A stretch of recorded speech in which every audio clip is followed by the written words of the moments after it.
नमस्कार साथियों, R S nursing career point में आपका फिर से स्वागत है। R S nursing career point आपके लिए लाया है NORCET online crash course. NORCET online crash course में आपको क्वेश्चन सेशन करवाए जाएंगे और इन क्वेश्चन सेशंस में क्वेश्चन से रिलेटेड सारा डिटेल आपको बताया जाएगा। ठीक है, तो आपको ये कोर्स जो मिल रहा है मात्र 1599 रुपये में मिल रहा है और 1599 रुपये इसकी रेट रखी गई है। इसके साथ साथ आपको 1599 रुपये में ही 15 टेस्ट प्रोवाइड करवाए जाएंगे। 15 ऑनलाइन टेस्ट फ्री में प्रोवाइड करवाए जाएंगे। जो कैंडिडेट 15 टेस्ट देना चाहता है वो ऑनलाइन क्रैश कोर्स ज्वाइन कर लें और फ्री में 15 टेस्ट दे सकता है। उसके अलावा जो कैंडिडेट ऑनलाइन कोर्स ना लेकर के ओनली टेस्ट खरीदना चाहता है उसकी टेस्ट की रेट है 499 रुपये। 499 रुपये टेस्ट 15 टेस्ट की रेट रखी गई है। तो आप वहाँ से online application are S nursing coaching आपका ऑनलाइन एप्लीकेशन है, यहाँ से आप ऑनलाइन टेस्ट भी परचेज कर सकते हैं। साथ ही ऑनलाइन टेस्ट के साथ साथ क्वेश्चन सेशन भी वहाँ से परचेज कर सकते हैं। ठीक है, और ये हमारी सेकंड क्लास है। फर्स्ट क्लास में हमने सिर्फ ओवरव्यू देखा था और आपको बता दें कि इस क्वेश्चन सेशन में हम आपको इमेज बेस, वीडियो बेस और इम्पोर्टेंट क्वेश्चंस नर्सिंग नोरसेट से रिलेटेड जो कि एम्स में आने वाले हैं उन सभी से रिलेटेड हम आपको बेसिक क्वेश्चंस से लेकर के एक हाई लेवल के क्वेश्चंस तक, प्रायोरिटी बेस के क्वेश्चन से image base question, video base question सबको कवर करवाने की कोशिश करेंगे। ठीक है, तो आप लोग ध्यान दीजिएगा और पढ़ाई में थोड़ा सा इम्प्रूवमेंट लाइएगा अभी। और आपको मैं बता दूं कि आप लोग जो अभी तक पढ़े हैं उसी को आपको रिवाइज करना है। नोरसेट की तैयारी के लिए आपको क्या करना है कि अभी तक जो आपने पढ़ा है उसी को रिवाइज करना बेटर रहेगा, क्योंकि आपने जितना भी पढ़ा होगा वो पर्याप्त मात्रा में पढ़ा होगा। जिस भी एग्ज़ाम के लिए पढ़ा है अगर उसको रिवाइज करेंगे तो हो सकता है आपके लिए वो ज़्यादा बेनिफिट रहेगा बजाय अदर चीज़ें पढ़ने के। ठीक है, तो आप लोग नई चीज़ें ना पढ़ें अभी, क्योंकि टाइम आपके पास इतना नहीं है कि आप नई चीज़ें पूरी तरह से कवर कर लें। ठीक है, तो अगर रही बात जो पुरानी जो आपको रिवाइज करने वाली हैं, तो अगर आप नई चीज़ें पढ़ेंगे तो पुरानी चीज़ें रिवाइज ना कर पाएंगे और पुरानी चीज़ें अगर रिवाइज नहीं हुई, पुराने आपका जो स्टडी मटेरियल है वो आपका रिवाइज नहीं हुआ तो ना तो आपका नया कवर हो पाएगा ना ही पुराना कवर हो पाएगा। तो कोशिश करिएगा जितना आपने पढ़ा है उसी को रिवाइज करने की और उसी के अकॉर्डिंग साथ साथ ये क्रैश कोर्स में आपको वो तो सारा कुछ कवर होगा ही होगा जो आपने पढ़ा है वो, लेकिन उसके साथ साथ जो इम्पोर्टेंट क्वेश्चंस, जो प्रायोरिटी बेस्ड क्वेश्चंस हैं वो हम इसमें कवर करवाएंगे और image based, video based questions भी इसमें कवर करवाने की कोशिश करेंगे। ठीक है, तो nursing officer requirement common eligible test NORCET, इसके लिए आपकी तैयारी हम लोग करवा रहे हैं। साथ में NHM बेस के क्वेश्चंस भी इसमें इंक्लूड किए गए हैं। तो जो स्टूडेंट NHM की तैयारी कर रहे हैं वो भी इन क्वेश्चन सेशन को ज़रूर अटेंड करें, क्योंकि इन क्वेश्चंस में हम बहुत सारी चीज़ें कवर कर रहे हैं। बिल्कुल छोटे से छोटा क्वेश्चन भी कवर करते हैं और साथ में बड़े से बड़ा क्वेश्चन भी कवर करते हैं। ठीक है, तो नोरसेट की एग्ज़ाम है, अच्छा लेवल का एग्ज़ाम होगा, बिल्कुल भी डरना नहीं है। क्वेश्चन सीधे ही आते हैं, बस आपकी समझने की देरी है कि आप किस बेस से, किस तरीके से आप उसको समझ रहे हैं। ठीक है, तो जिस तरह से आप समझ रहे उसी हिसाब से अगर समझ के और अच्छे से पढ़ के अगर आंसर देंगे, आपको देखिए जैसे सामने क्वेश्चन जब आते हैं हम सॉल्व करवाते हैं और जो हम उनका हिंदी में अच्छे से आपको डिस्क्राइब कर देते हैं, क्वेश्चन ये पूछना चाह रहा है तो आप आंसर दे देते हैं ज़्यादातर क्वेश्चन का। कारण कि हम आपको बिल्कुल उस क्वेश्चन को अच्छे से पढ़ना बता रहे हैं। तो क्वेश्चन को अच्छे से पढ़ना एक महत्वपूर्ण पार्ट है। अगर आप क्वेश्चन का आंसर दे रहे हो तो अगर आप क्वेश्चन का आंसर देंगे उससे पहले आपको क्वेश्चन को पढ़ना ही आपका आंसर डिसाइड करता है, आप किस तरह से उस क्वेश्चन को पढ़ रहे हैं। ठीक है, आपके पास 200 क्वेश्चन नोट सेट में रहेंगे, 200 क्वेश्चंस में आपको 180 मिनट का टाइम मिलेगा। 20 क्वेश्चन जो रहेंगे वो आपके जनरल कंपटीशन जैसे math, reasoning, GK, computer, English इनके रहेंगे। और जो 180 क्वेश्चन रहेंगे वो नर्सिंग के रहेंगे। 180 क्वेश्चंस में भी मैं बता दूं लगभग 80 से 90 क्वेश्चन बिल्कुल बेसिक क्वेश्चन रहेंगे जो कि आपको हर एग्ज़ाम में पूछे जाते हैं। इसी टाइप के क्वेश्चन रहेंगे। कुछ क्वेश्चंस 30 से 40 क्वेश्चन आपको थोड़ा बहुत प्रायोरिटी के दिए जाएंगे, इमेज बेस दिए जा सकते हैं, साथ में वीडियो बेस भी दिए जा सकते हैं। कुछ 30 से 40 क्वेश्चन आपको टफ की तरफ लेके जाएंगे, टफ क्वेश्चंस की तरफ आपको मिल सकते हैं एम्स में। ठीक है, तो अब हम क्वेश्चन सेशन स्टार्ट करते हैं। और पहला क्वेश्चन है find the correct option about given image. ये जो इमेज दिया गया है, इस इमेज में आपको क्या दिखाई दे रहा है? क्या माइक्रोपोर दिखाई दे रहा है? माइक्रोफोन दिखाई दे रहा है? क्या कॉटन दिखाई दे रहा है? क्या डायनाप्लास्ट बैंडेज दिखाई दे रहा है? क्या क्रैप बैंडेज दिखाई दे रहा है? ठीक है, ये माइक्रोफोन नहीं है, ये माइक्रोपोर है, माइक्रोपोर। ठीक है, तो क्या आपको माइक्रोपोर दिखाई दे रहा है? आप अपने हिसाब से इसका आंसर दीजिए कि ये क्या है।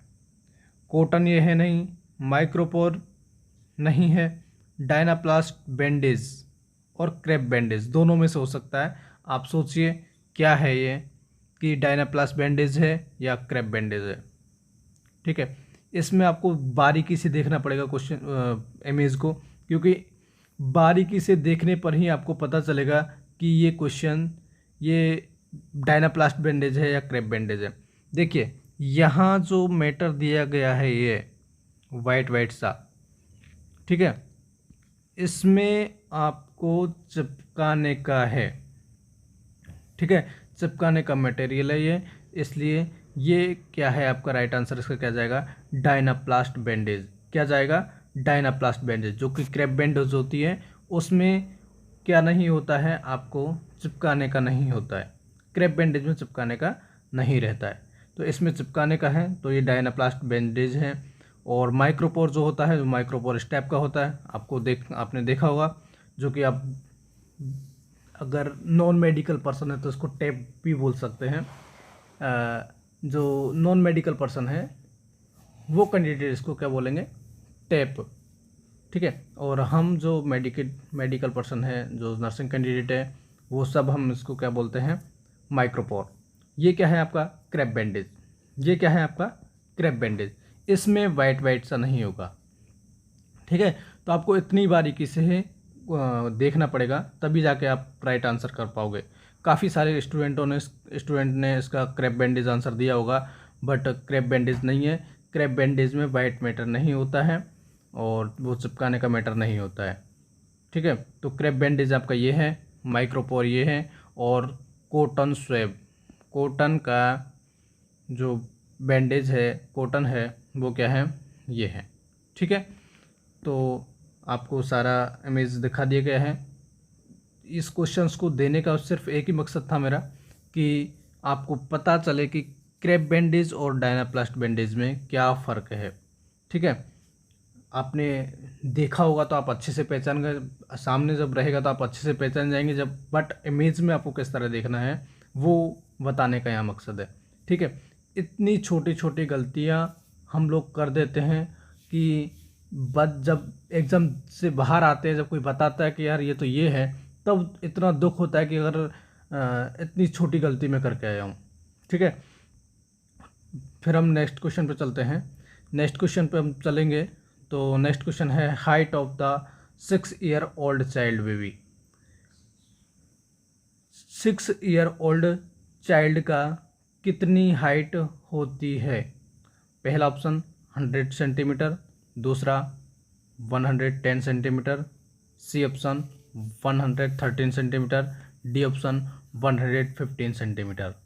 ठीक है, तो आप बताइए कि क्या हाइट होगी एक 6 साल के बच्चे की, 6 साल के बच्चे की क्या हाइट होगी। आपने पढ़ा होगा विच फार्मूला, विच फार्मूला आपने पढ़ा होगा, और विच फार्मूले का अकॉर्डिंग एज हम कैलकुलेट करते हैं इस बेबी की। विच फार्मूले के अकॉर्डिंग इस बेबी की हाइट अगर हम कैलकुलेट करेंगे तो एज इन ईयर इंटू 6, ये विच फार्मूला मैं लिख रहा हूँ, प्लस 77। तो एज इन ईयर कितने साल का बच्चा है, 6 साल का बच्चा है, इंटू 6 फार्मूले से, प्लस 77, ये भी हमने फार्मूले से लिया है। तो 66 इंटू 6 करेंगे तो 36, 36 प्लस 77 करेंगे तो आपका आएगा, कितना आएगा, 113 आएगा। इनको जोड़ेंगे तो कितना आएगा, 113। तो राइट आंसर आपको क्या जाएगा, 113 सेंटीमीटर हाइट होती है एक 6 ईयर बेबी की, 6 ईयर ओल्ड चाइल्ड की हाइट 113 सेंटीमीटर। किस फार्मूले के अकॉर्डिंग हमने निकाला, विच फार्मूला। तो आप ध्यान रखिएगा विच फार्मूला जो होता है किसके लिए यूज़ होगा, हाइट के लिए। ठीक है, साथ में थोड़ा सा अदर क्वेश्चंस भी मैं कवर करवाने की कोशिश करूँगा, और वो क्वेश्चंस कवर होंगे कि नॉर्मल बर्थ जो बेबी होता है, नॉर्मल बेबी होता है उसका बर्थ के समय पर कितनी हाइट होती है। बर्थ के समय पर हाइट अगर पूछी जाए तो कितनी हाइट होती है बर्थ के समय पर, 45 से 50 सेंटीमीटर। कितना, 45 से 50 सेंटीमीटर का बेबी होता है बर्थ के टाइम पे। 1 ईयर पे कितना हो जाता है, 1 ईयर पर जो हाइट होती है वो लगभग होती है 75 सेंटीमीटर। कितना, 75 सेंटीमीटर। और 2 ईयर पे रहेगी, 2 ईयर पर हाइट होती है 87.5 सेंटीमीटर। कितनी होगी, 87.5 सेंटीमीटर। और बर्थ से दुगना, बर्थ से डबल कब होता है बेबी, ये क्वेश्चन पूछा जा सकता है, इंपॉर्टेंट क्वेश्चन है कि हाइट डबल कब होती है। हाइट डबल कब होती है, 4 साल में। कितना साल में, 4 ईयर, 4 ईयर, या फिर आप बोल सकते हैं 4.5 साल, 4 साल या फिर 4.5 साल में बेबी की हाइट कितनी हो जाती है, 100 सेंटीमीटर का बेबी हो जाता है। मतलब बर्थ से डबल हाइट हो जाती है एक बेबी की, कितने टाइम पर, 4 साल पर। कितने साल पर हो जाती है, 4 साल पर। तो ये हमारे कॉमन क्वेश्चन इसमें कवर होते हैं। नेक्स्ट क्वेश्चन की तरफ हम मूव करते हैं, और नेक्स्ट क्वेश्चन आपका है which of the following finding not seen during chronic kidney failure. अभी तक जो क्वेश्चन पूछे गए थे ना, बिल्कुल बेसिक, बिल्कुल एनएचएम के अकॉर्डिंग, बट ऐसे क्वेश्चन इन सेट में आते हैं। ऐसा नहीं है कि वो इतना सीधा क्वेश्चन है या फिर ऐसा क्वेश्चन है डायरेक्ट 1 लाइनर क्वेश्चन है तो एम्स में नहीं आएगा, नहीं आता है, बिल्कुल आता है। और ऐसे क्वेश्चंस आपके एनएचएम में भी पूछे जाते हैं। तो यूपी एनएचएम वाले बच्चे, ये सारे चीज़ें बेसिक है, इनको ज़रूर से अपना माइंड में सेट कर लीजिएगा। उसके साथ साथ नॉट सेट के लिए जो क्वेश्चंस मैंने बताए हैं वो उसके साथ साथ डबल कब हाइट होती है, ये 1 लाइनर क्वेश्चन है बट आपको इम्पोर्टेंट हो सकता है। ठीक है, फिर हम नेक्स्ट क्वेश्चन की तरफ मूव करते हैं, और नेक्स्ट क्वेश्चन जो रहेंगे आपके बिल्कुल एक अच्छे लेवल के क्वेश्चंस मैं आपको बताऊंगा, और अच्छे लेवल के क्वेश्चन के साथ साथ उस क्वेश्चंस के बारे में बिल्कुल डिटेल से हम एंट्री करेंगे क्वेश्चन में। ठीक है, साथ साथ उसके कई सारे ऑप्शन रहेंगे, ऑप्शन का 4 ऑप्शन रहेंगे, 4 ऑप्शन के बारे में डिटेल से बताएंगे। और ये रहेगा कि आप लोग 101% है कि यहाँ से RS नर्सिंग के रिपोर्ट से बहुत अच्छा एक्सपीरियंस लेके जाओगे। ठीक है, तो नेक्स्ट क्वेश्चन हम कवर करते हैं which of the following finding not seen during chronic kidney failure. Chronic kidney failure में क्या नहीं दिखाई देता है, क्या नहीं पाया जाता है क्रोनिक किडनी फेल्योर में। क्रोनिक किडनी फेल्योर की मैं बात कर रहा हूँ, तो क्या क्रोनिक किडनी फेल्योर में हाइपरकैलेमिया दिखाई देगा, हाइपरकैल्सीमिया दिखाई देगा, हाइपरफॉस्फेटेमिया दिखाई देगा, मेटाबॉलिक एसिडोसिस दिखाई देगा। ये सारे दिखाई देंगे या फिर इनमें से कौन सा है जो नहीं दिखाई देगा, वो आपको छांटना है। जो नहीं दिखाई देगा वो छांटना है, ठीक है। तो क्वेश्चंस इजी है, हो सकता है आपने इसका आंसर दे दिया होगा, बट इसका रेशनल आपको जानना पड़ेगा, और इसका जो रेशनल रहेगा वो बहुत इम्पोर्टेंट है, क्योंकि इसके रेशनल में मैं बहुत सारे क्वेश्चंस आपको कवर करवाने वाला हूँ, ठीक है। तो इसके रेशनल को ही आप बहुत अच्छे से समझ लीजिएगा, और वीडियो को लाइक, शेयर एंड सब्सक्राइब ज़रूर कर दीजिए, क्योंकि इस तरह की वीडियो हम आपको यूट्यूब पर लाते रहेंगे, और साथ में image based question, video based questions भी लाते रहेंगे, ठीक है। तो मैं क्वेश्चंस का ऑप्शन के अकॉर्डिंग मैं आपको एक एक को डिस्क्राइब करते हैं। हाइपरकैलेमिया होगा कि नहीं होगा? हाँ, क्रोनिक किडनी फेलियर में हाइपरकैलेमिया होगा, क्योंकि किडनी क्या काम करती है? पोटेशियम को बाहर निकालने का काम करती है। किडनी पोटेशियम को बाहर निकालने का काम करेगी, और किडनी आपकी क्या है? ख़राब है। यहाँ क्या है? क्रोनिक किडनी फेलियर है, मतलब किडनी ख़राब है। और किडनी ख़राब है तो भैया क्या पोटेशियम बाहर निकलेगा? क्या पोटेशियम बाहर निकलेगा? नहीं निकलेगा। और जब पोटेशियम बाहर नहीं निकलेगा तो हाइपरकैलेमिया देखने को मिलेगा? जी मिलेगा। क्रोनिक किडनी फेलियर में हाइपरकैलेमिया देखने को मिलेगा, ठीक है।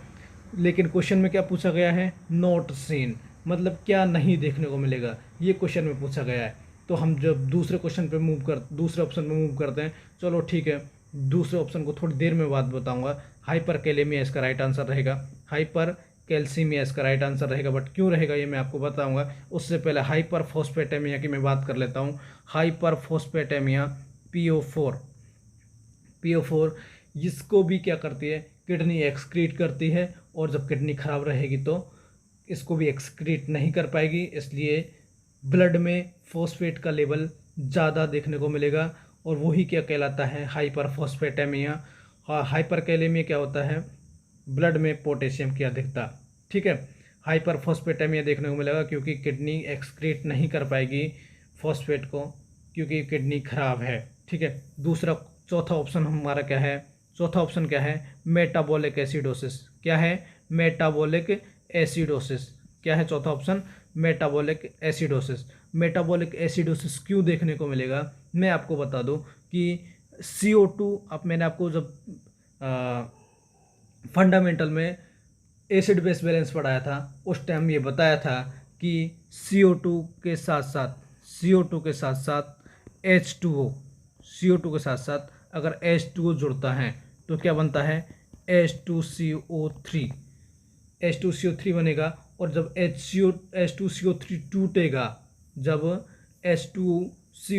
टूटेगा, तो ये किस में टूटेगा? ये टूटेगा H प्लस HCO3 में, H+HCO3 में टूटेगा। और H+HCO3 में टूटेगा तो इसका मतलब क्या हुआ? H आयन आपका फ्री हुआ, और H आयन के बढ़ने पर, आपके ब्लड में H आयन के बढ़ने पर क्या होगा? एसिडोसिस होगा, ठीक है। तो H आयन बढ़ा, और H आयन बढ़ा, इसका मतलब क्या है? एसिडोसिस हुआ। और एसिडोसिस हुआ किसकी वजह से? मेटाबॉलिक की वजह से। तो राइट आंसर क्या है इसका? क्या राइट आंसर है? हाइपरकैल्सीमिया। और हाइपरकैल्सीमिया क्यों नहीं होगा ये मैं आपको बताऊंगा। मेटाबॉलिक एसिडोसिस हुआ क्योंकि H2CO3 टूटा, किसमें? HCO3 में, H आयन में। तो H आयन आपका क्या करेगा? एसिडोसिस का काम करेगा। एसिडोसिस होगा H आयन जब आपके ब्लड में बढ़ेगा तो, ठीक है। अब हम बात करते हैं कि सर हाइपरकैल्सीमिया क्यों नहीं होगा? सर हाइपरकैल्सीमिया क्यों नहीं होगा? हाइपरकैल्सीमिया क्यों नहीं होगा? अब ये एच आयन क्यों बढ़ेगा? क्योंकि ये किडनी बाहर नहीं निकालेगी इस एच आयन को, और किडनी बाहर नहीं निकालेगी इसलिए एच आयन बढ़ेगा, ठीक है ना। तो मैं क्या पूछ रहा हूँ? हाइपरकैल्सीमिया क्यों नहीं होगा? उसका कारण, हाइपरकैल्सीमिया का कारण है कि सबसे पहली बात, आपकी स्किन में जो सबक्यूटेनियस लेयर होती है, जो सबक्यूटेनियस टिश्यू होता है, उसमें एक क्या होता है? सबक्यूटेनियस टिश्यू में, थोड़ा सा डिटेल में पढ़ेंगे हम लोग। थोड़ा सा डिटेल में पढ़ेंगे, तो थोड़ा सा कंसंट्रेट आप लोग करिए। और ये सबक्यूटेनियस टिश्यू होता है, जो सबक्यूटेनियस टिश्यू होता है, सबक्यूटेनियस लेयर होती है, इस सबक्यूटेनियस लेयर में क्या होता है, 7 डिहाइड्रो कोलेस्ट्रॉल। क्या होता है, 7 डिहाइड्रो कोलेस्ट्रॉल होता है। किस में होता है, आपके सबक्यूटेनियस लेयर में।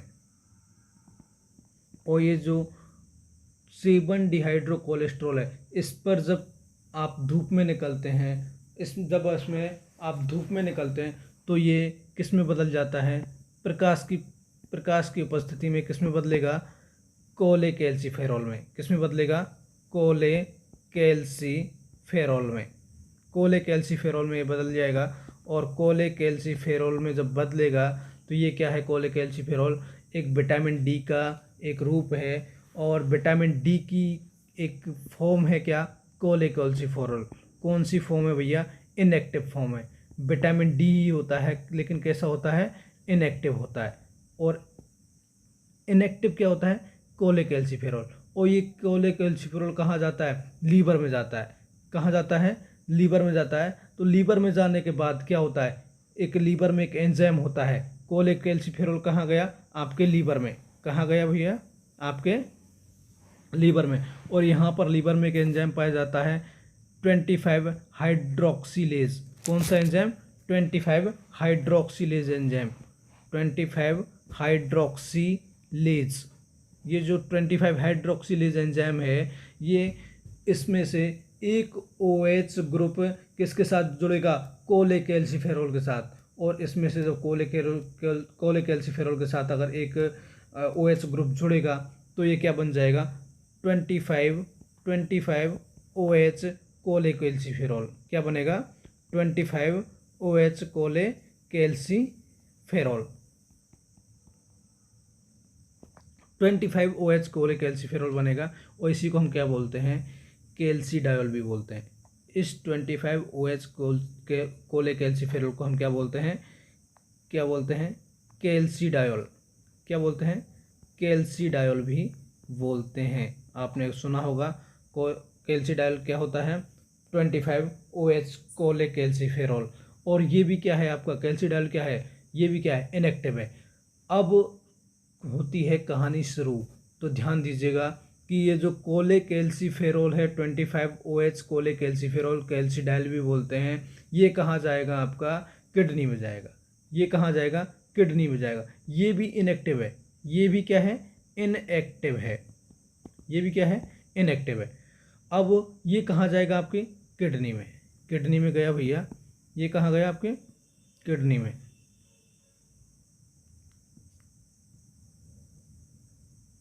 किडनी में गया।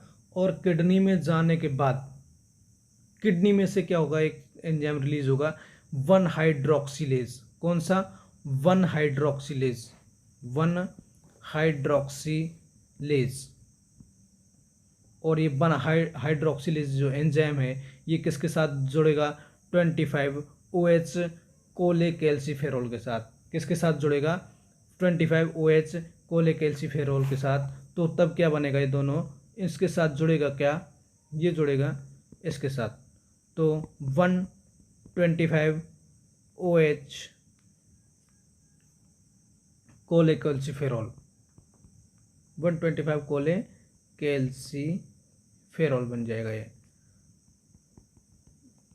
और ये 125 कोलेकैल्सिफेरॉल ये क्या होता है, एक एक्टिव फॉर्म है, एक्टिव विटामिन डी होती है। ये कौन सी फॉर्म है, एक्टिव फॉर्म है।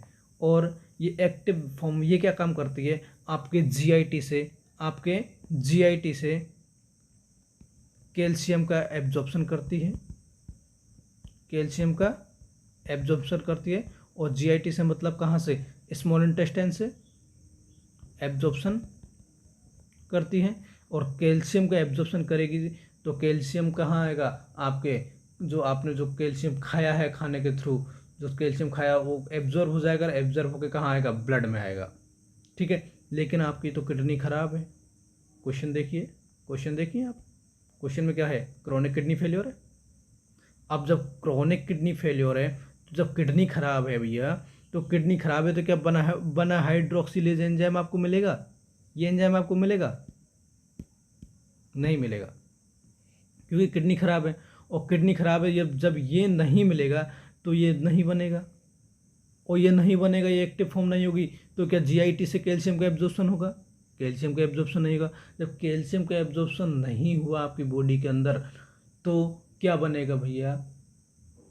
कैल्शियम की कमी हो जाएगी ना ऑटोमेटिकली। जब क्योंकि आपकी किडनी काम नहीं कर रही है, आपका 1 हाइड्रोक्सिलेज एंजाइम नहीं बन रहा है, तो वो 25 कोलेकैल्सिफेरॉल के साथ ऐड नहीं हो रहा है, और 1 इनएक्टिव कैल्सिडाइल के साथ ऐड नहीं होने पर 125 कोलेकैल्सिफेरॉल नहीं बन रहा है, और ये नहीं बन रहा है तो आपका कैल्शियम का एब्जॉर्प्शन भी नहीं हो रहा है, और कैल्शियम का कम एब्जॉर्प्शन नहीं हो रहा है तो कैल्शियम की कमी हो रही है। तो कैल्शियम की कमी हो रही है, इसका मतलब क्रोनिक किडनी फेलियर में क्या होगा? कैल्शियम की कमी, और कैल्शियम की कमी को क्या बोलते हैं? हाइपोकैल्सीमिया। क्या बोलते हैं? हाइपोकैल्सीमिया बोलेंगे भैया। क्या बोलेंगे?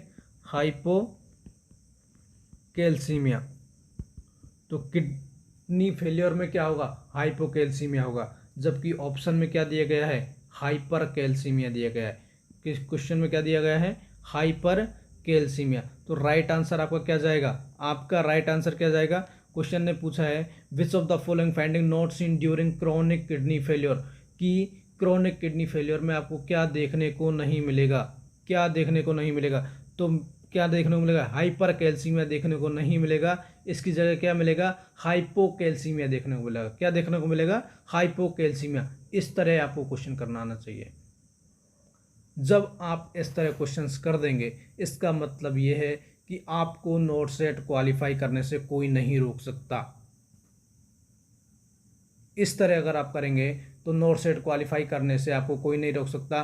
तो आप लोग ध्यान दीजिएगा कि जिस तरह आप पढ़ रहे हैं, हाँ हो सकता है आपने इसका आंसर पहले सही दे दिया होगा, लेकिन क्यों दिया ये आपको नहीं पता था, और अगर पता था तो बहुत अच्छी बात है। इसका मतलब ये है कि आपका जो सिलेक्शन है बहुत ही नज़दीक है। तो आप अपनी पढ़ाई पे आपके जो क्वेश्चंस आपने पढ़े उनको रिवाइज करिएगा, आपने जो टॉपिक पढ़ रखे हैं उनको रिवाइज करिएगा, और 101% है इस बार जो वैकेंसी होनी है, लगभग 5000 वैकेंसी, 5 से 6000 वैकेंसी आएगी, और 5 से 6000 वैकेंसी में आपका 101% सिलेक्शन, आपका नाम आ जाएगा। ठीक है, लेकिन आप लोग थोड़ा सा कंसंट्रेट होकर के क्वेश्चन पढ़ने की कोशिश करें, और उसी को समझ करके अगर उसका आंसर देंगे तो बहुत बेटर रहेगा। ठीक है, अब हम बात करते हैं नेक्स्ट क्वेश्चन की, और नेक्स्ट क्वेश्चन की बात करता हूं तो नेक्स्ट क्वेश्चन है आपका what is the priority nursing intervention for a patient during immediate post operative period. Post operative period question क्या दे रहा है? What is the priority nursing intervention. Priority nursing intervention क्या होगा आपका? प्रायोरिटी नर्सिंग इंटरवेंशन का क्या होगा? किसमें? एक पेशेंट है जो कि पोस्ट ऑपरेटिव पीरियड से अभी आया है। कहाँ से आया है? पोस्ट ऑपरेटिव पीरियड में आया है, तुरंत के तुरंत ऑपरेशन होकर के आपके पास आया है। उसमें आपको क्या नर्सिंग इंटरवेंशन में प्रायोरिटी रखनी है? क्या आप मॉनिटर वाइटल साइन करेंगे? क्या आप ऑब्जर्विंग हेमोरेज के लिए करेंगे? क्या मेंटेन पेशेंट एयरवे करेंगे? क्या रिकॉर्डिंग इनटेक एंड आउटपुट करेंगे? इनमें से कौन सा काम पहले करेंगे तो सारे काम, उसका हेमोरेज के लिए भी ऑब्जर्व करेंगे, वाइटल के लिए भी हम मॉनिटर करेंगे, एयर भी मेंटेन करेंगे, और इनटेक आउटपुट भी हम उसका मेंटेन करेंगे। बट इनमें से कौन से ऑप्शन को आप प्रायोरिटी देंगे? ठीक है, इस तरह के क्वेश्चंस आपको पूछे जा सकते हैं।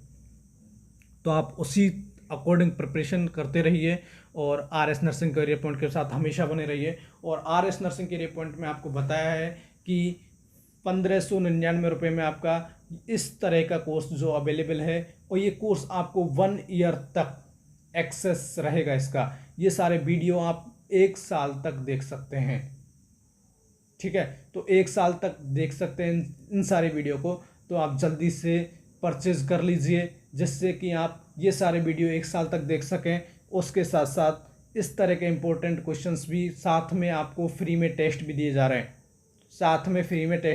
हैं, तो आप लोग जल्दी करिए क्योंकि टाइम आपका निकल रहा है। 20 नवंबर को एग्ज़ाम होना है। 20 नवंबर को एग्ज़ाम बिल्कुल नहीं टलेगा, 100% 20 नवंबर को हो जाएगा। ठीक है, तो क्वेश्चन आप आ जाइए। What is the priority nursing intervention for a patient during the immediate post operative period. क्या करेंगे आप पोस्ट ऑपरेटिव पीरियड में इमीडिएटली, आप क्या करेंगे। आप सभी ने राइट आंसर दिया, ये मुझे पता है। ये आप सभी ने जो भी इसका आंसर दिया है 100% है कि सभी स्टूडेंट ने इसका राइट आंसर दिया होगा। और अगर नहीं दिया है तो आप समझ लीजिए कि सबसे पहले आपको क्या करना है, पेशेंट का एयरवे मेंटेन करना है। क्या करना है, सबसे पहले एयरवे मेंटेन करना है। क्यों, क्योंकि भैया वाइटल साइन आप थोड़ी देर पीछे भी आप ले सकते हैं। हेमरेज के लिए भी बाद में है, इनटेक आउटपुट भी आप बाद में कर सकते हैं। लेकिन पेशेंट का अगर एयरवे मेंटेन नहीं है तो पेशेंट को ब्रीदिंग डिफ़िकल्टी होगी और ब्रीदिंग डिफ़िकल्टी होकर के पेशेंट एक्सपायर हो सकता है। इसलिए सबसे पहले आपको पेशेंट का एयरवे देखना है। दूसरी बात, पेशेंट आपका ऑपरेशन से आया है तो पेशेंट क्या हो सकता है, आपका अनेस्थीसिया लगा हो सकता है और अनेस्थीसिया के उसमें हो सकता है अनेस्थीसिया का असर उस पर रहेगा और अनेस्थीसिया का असर रहेगा। तो इसलिए आपको सबसे प्रायोरिटी जो रखनी है एयरवे की रखनी है। क्या रखनी है, मेंटेन पेशेंट एयरवे। ठीक है, तो राइट आंसर क्या जाएगा आपका, पेशेंट एयरवे मेंटेन करना है। नेक्स्ट क्वेश्चन की तरफ हम बढ़ते हैं। The nurse review the arterial blood gas result of a patient and note the following pH 7.30, PCO2 15 mmHg, HCO3 22 मिलीक्वेलेंट पर litre. The nurse analysis the result of indicating which condition. Questions वही थोड़ी देर पहले मैं आपको बताया था, एसिड बेस बैलेंस का मैं बात कर रहा था आपको, उस तरह का क्वेश्चन आपके सामने आ गया है। कौन सा क्वेश्चन आपके सामने आ गया है, एसिड बेस बैलेंस का क्वेश्चन आपके सामने आ गया है। अब मैं आपको बेसिक थ्योरी बताऊंगा, बिल्कुल बेसिक थ्योरी बताऊंगा। और बेसिक थ्योरी में मैं गारंटी दे रहा हूं कि अगर आपने एक बार पढ़ लिया तो 101% है कि आपका ये आंसर में के साथ साथ अदर क्वेश्चंस भी। देखिए, वैल्यू ही चेंज होती है और ये वैल्यू जो चेंज होंगी उन वैल्यू चेंज के आधार पर ही सारा ये जो मेटाबॉलिक एसिडोसिस, रेस्पिरेटरी एसिडोसिस, ये सारी चीज़ें उल्टा सीधा होगा, सिर्फ वैल्यू चेंज होने पे हो जाएगी। ठीक है, तो मैं आपको कुछ इम्पोर्टेंट वैल्यूज़ आपको बताऊंगा जो आपको याद रखनी है हमेशा। अगर वो चीज़ें आपने याद रख लिया, आपने बेसिक आपका मजबूत कर लिया तो 100% है कि आपका ये क्वेश्चन गलत नहीं जाएगा। ठीक है, तो आप इधर ध्यान दीजिए और बहुत ज़्यादा इंपॉर्टेंट है। हर एग्जाम में लगभग क्वेश्चन पूछा जाता है और एक बार आपका बेसिक बन गया तो 100% है कि आप इससे बिल्कुल भी बाहर नहीं जाएगा और आप 100% इस क्वेश्चन को सही कर देंगे। ठीक है, तो बेसिक आप लोग पढ़िए, क्वेश्चन का आंसर भी हम देंगे, लेकिन सबसे पहले हमको बेसिक देखना है। सबसे पहले हमको बेसिक देखना है कि किस तरह इस टाइप के क्वेश्चंस को सॉल्व किया जाता है, किस तरह इस टाइप के क्वेश्चन को सॉल्व किया जाता है। तो मैं आपको बता दूं, जो सबसे पहले आपको कुछ चीज़ें हैं जो याद रखनी है, कुछ चीज़ें हैं वो याद रखनी है। पीएच जो नॉर्मल होता है ब्लड का पीएच जो नॉर्मल होता है वो आपको याद रखना होगा 7.35 टू 7.45। सबसे पहली वैल्यू आपको याद रखनी है 7.35 टू 7.45। उसके अलावा सेकंड वैल्यू आपको याद रखनी है CO2 की।